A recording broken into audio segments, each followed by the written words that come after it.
So I'm going to do an album review today. Today we are doing Dark Before Dawn. And this album is by Breaking Benjamin, for those who somehow did not know that.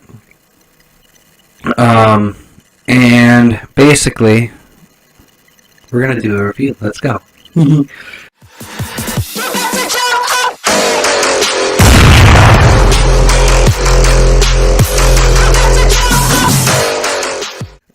Track number 1 is Dark.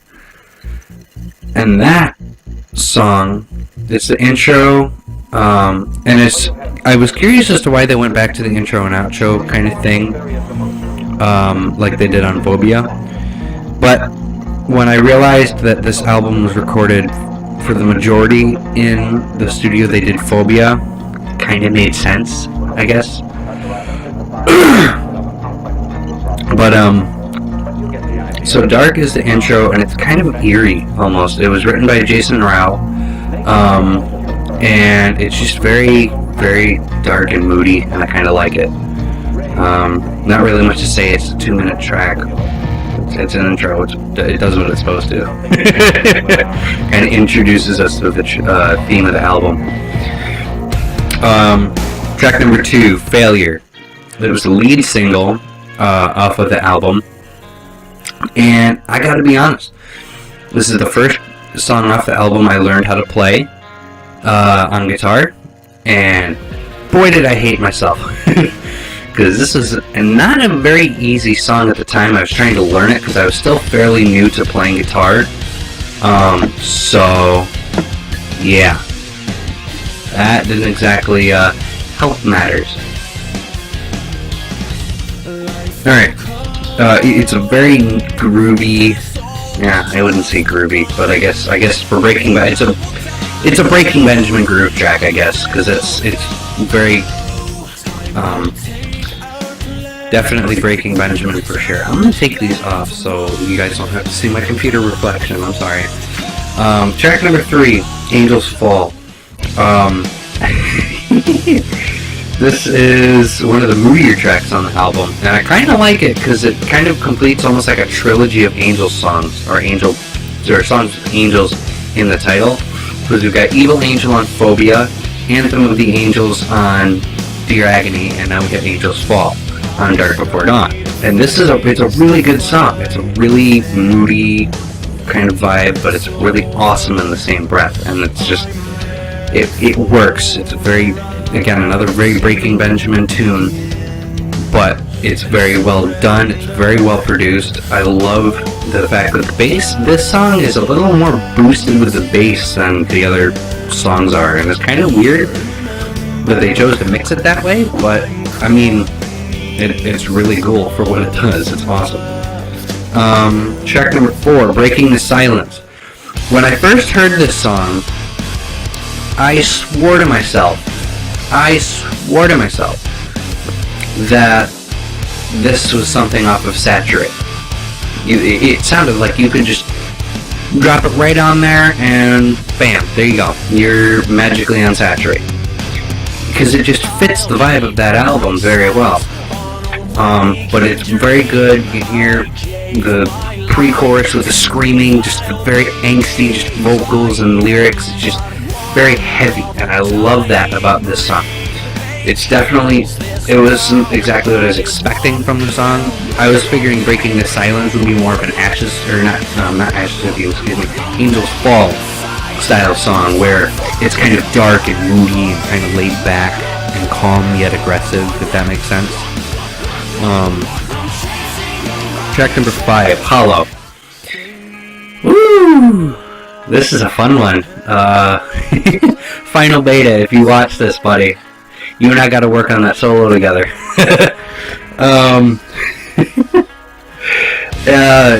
It starts off kind of similar to Angels Fall, but it's not really Angels Fall. But the only song on the album that's in drop C sharp, though, and I found that interesting, that a lot of this album was used on the more baritone drop A sharp tune guitars, which that kind of was like, again, back to the Phobia of the album, because it was recorded there. And not only that, most of the songs on Phobia were recorded in drop A sharp, as are most of the songs here, including the intro and outro as on Phobia. So, but Hollow's a very good song, very kind of Breaking Benjamin-esque. Yeah, that was great. Very Breaking Benjamin song. All of these songs they're all very consistent to their sound. They didn't really stray from much of anything they've done. Especially on Hollow. Hollow's very, like, true to the consistency. Track number 6, Close to Heaven. This one actually, I kind of retract my statement slightly.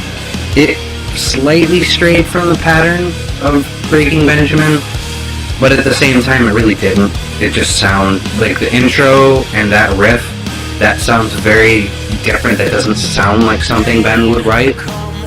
But I mean, in 6 years away from putting out any material, you never know what is going on behind the scenes there. In my honest opinion, though, I feel like Close to Heaven is probably the weakest song on the album. No, second weakest song on the album, because I don't know. I've listened to it maybe a couple hundred times at this point, and I still can't get into the vibe of it. I love the song, don't get me wrong, but it's just not really, I can't really sit there and listen to it for hours on end and not have to switch it. I can listen to it maybe twice and then I can't do it anymore. Track number 7, Bury Me Alive. Now that's the polar opposite of Close to Heaven. I can sit there and listen to that song for hours and not get sick of it, because it is such a great song. It's very angry, it's very aggressive, in your face. The vocals in the verses are very, very dark and eerie, and I love that. It's so good. It is so good with the way they have the kind of whispering on one side of the mix, and then you can hear just a very low in the register vocals of Ben. That was so amazing to me, the way they were able to mix them so that it sounded like it was like almost like a scream, like there was a scream going on, but it wasn't. Track number 8, Never Again. This song is freaking awesome. A lot of people are calling this the Diary of Jane ripoff of the album, which I can kind of understand. But in the same breath, I'm also kind of along the lines of, I also kind of feel like it has its own thing to it, because it doesn't sound somewhat, I mean, it sounds close to it just because it's Breaking Benjamin. They're gonna write semi-similar songs at some point, as all bands do once they found their sound. But at the same time, I mean, I can understand, but at the same time, I kind of don't. But the song is very great. I love playing lead guitar on the song. It's very fun.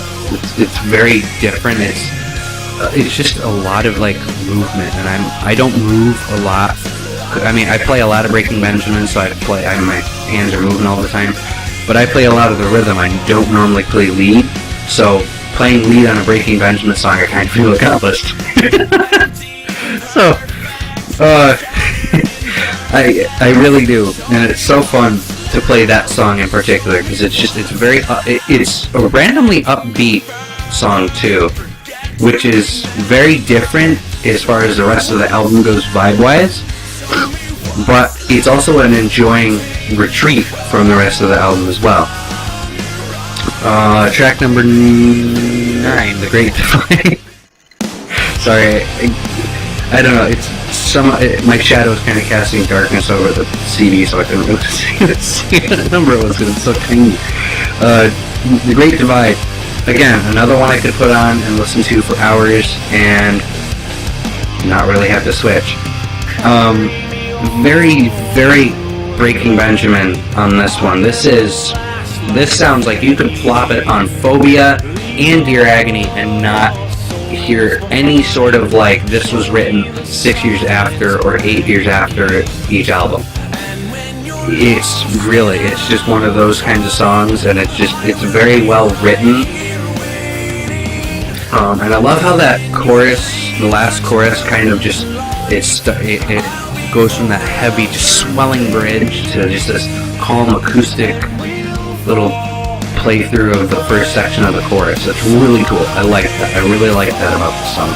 Track 10, Ashes of Eden. This song, my friends. This song is the one that I think a lot of us will say is not only the single most different Breaking Benjamin song ever written, it is probably the, well, I wouldn't say different, I would say experimental more so than different. It's also probably the most, I guess, not as angsty song. It's kind of a love, it's like a ballad almost. But it really is. It's a great song. It's very well put together for being as simple as it is. I really, when I first heard it, when I bought this CD, I bought this like maybe a week after, no, not even a week. I think it was like 3 days after the album came out. When I first put it in the CD, in my CD player, or not my CD player, my Xbox. I call it my CD player because it's pretty much what I use it for other than Halo. When I first put it in and listened to it and I heard Ashes of Eden, I kind of took a step back for a second. I thought that was just going to be an intro, and then it's just going to swell into this big, just like, bam, just right in your face riff. But it stayed this calm 5-minute song the whole time. I was like, what the fuck did I just listen to? Like, at first I was kind of like, what did they do? But then after like 3 or 4 more listens, I'm like, this is my shit. So that was it was very well done. It's very put together. I love the lyrics. Absolutely love the lyrics. Track number 11, Defeated. This, in my personal opinion, this is probably the weakest song on the album for me.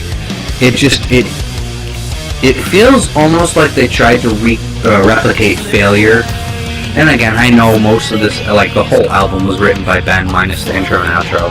In the same breath, it's like, somewhere along the line, even though they didn't get a writing credit for it because all of it was written by Ben, I guarantee you at some point during the recording process, somebody said, hey, let's put this here, or hey, let's switch that, So, at the same time, while I do enjoy the song, it's a very good song. It's a very, again, true to Breaking Benjamin sound. I just can't bring myself to love it as much as the others. I don't know why. I can't explain why. I can't. That's really all. I like the lyrics, though. The lyrics are very, very upbeat and, like, empowering, I guess, for lack of my brain can't function right now. But I do feel the lyrics are very empowering, but I just wish that it had been written better. The guitars had been. That's all. And finally, the closing track, Dawn. This song is very interesting, very calming way to go out of an album, and, it's true to form of the album. Dark is the intro, Dawn is the outro. Dark Before Dawn. Come on, people. If you didn't pick up on that by now, smack you a few times to get it into your skull. It's a very calming track, and that was not something I was expecting from the outro, because as with Phobia was basically the same thing in the intro and the outro. So when I found out that this was an intro and outro album, when I first put it in and listened to Dark and realized, oh shit, this is an intro outro album, sweet.